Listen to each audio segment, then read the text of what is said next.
Hey there folks, welcome back, and I'm here today to talk about Rally Portugal. The 7th round in the WRC for this season means that we've now hit the halfway point, and it delivered one spectacular final day. Now let's talk about the whole event, all in all. And to be honest, there's barely a driver you can feel sorry for in the service park. Because on Friday, you had 2 Fords and 2 Hyundais in trouble. You had both Loeb and Sordo with fuel issues. You had Evans who lost the throttle pressure sensor, I think that's what it's called. So it just wouldn't accelerate. And Teuvo Sillinen who lost his brakes. That was all really dramatic.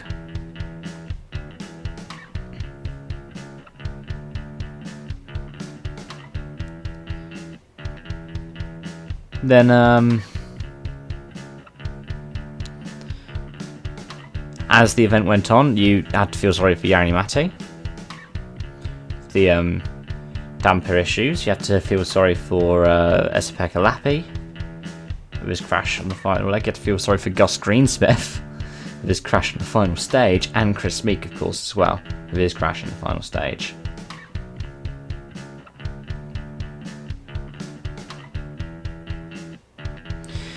It's interesting because for me personally, if you'd asked which event out of Chile and Portugal would have had the higher attrition rate, I would have thought it was Chile. I was surprised that the issue on the Toyota this time around wasn't anything to do with wheel rims or anything to do with the battery, the engine, the alternator.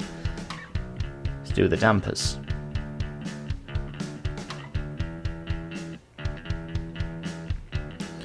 And there's been just so many interesting things that have come about from this event now. So firstly, you had Oyt Tanak slowing down right at the end of the power stage because he knew what time he had to kind of set to be behind Ogier, so be behind Seb on the road order for Sardinia.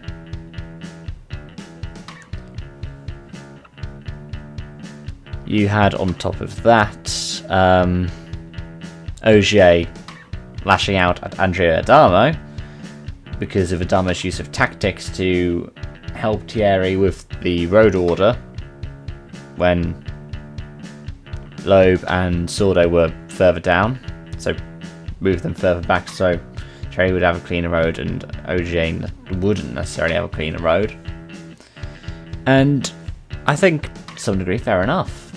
It's not what the sport's about, but it's what's happening. Ohowever, at the same time, I think that Ogier needs to recognise the fact that a lot of different drivers have done that in the past, a lot of different teams have done that in the past. To some degree, actually no, M Sport have done it for him in the past. He's had it done for him by his teams before. So, I don't think it's particularly myopic. I think he's right in calling it out because he thinks that he's under the impression that Adamo was going to go much further as well and disrupt more things on the power stage.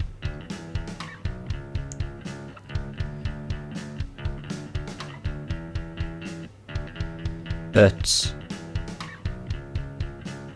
of course there's been regulations put in place to try and stop that because of numerous incidents, largely including Ogier and M Sport last season.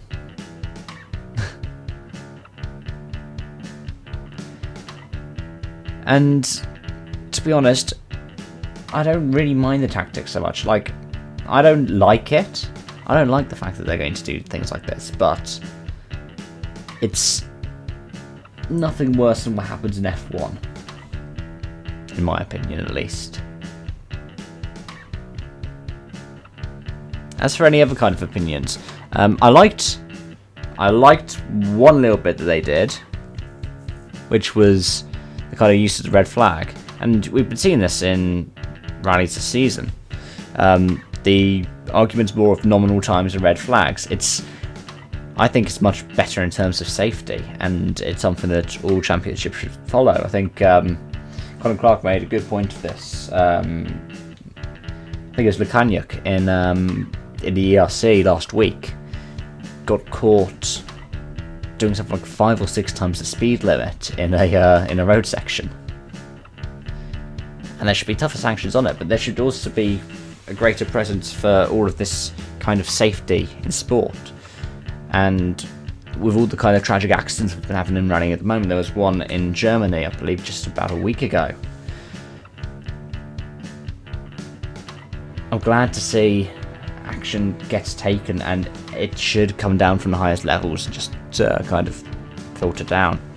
We've seen it in lower formula with the Halo, and how IndyCar are now adopting an aero screen, because we've decided that enough's enough, and we shouldn't have people being killed by flying wheels. I think the Vils crash in Chile was another example.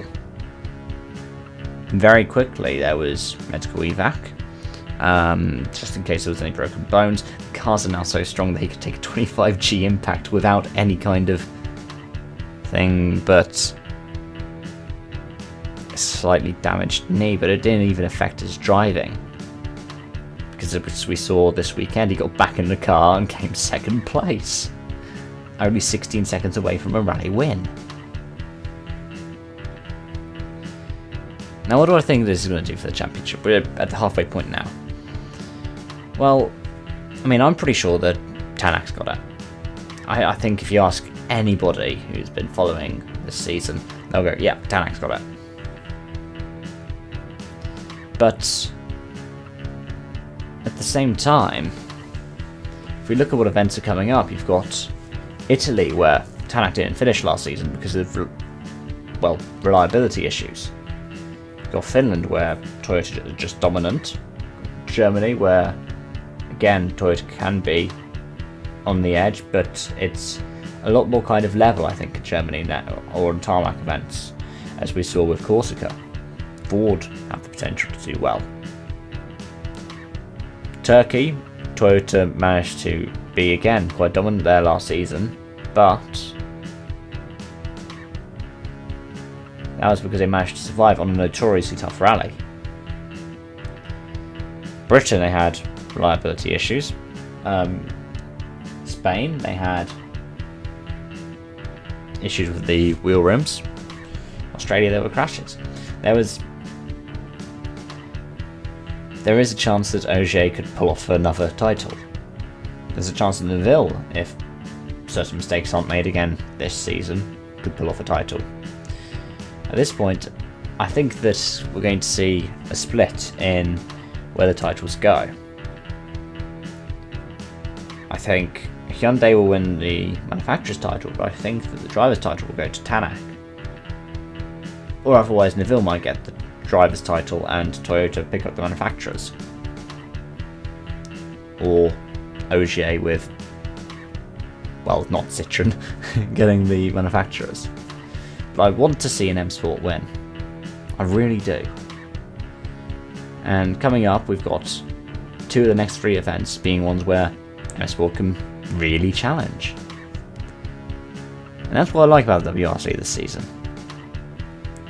The fact that any of the drivers in any of the cars can challenge for stage wins, potentially even rally wins.